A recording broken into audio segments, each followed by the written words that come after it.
Lain-lain ang rason sa mga deboto nga nung may apil sila sa traslasyon sa itong nga Nazareno. Apan, sila tanan, naglaom nga Magamit talaga,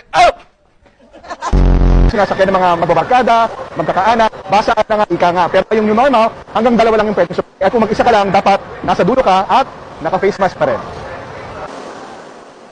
Pero ngayon, ito na po. Pasukin natin itong kanilang baby's room. Dito raw makikita yung ilan nga sa mga drawing ng kanilang baby, maging ang kanilang mga laruan! Mga laruan!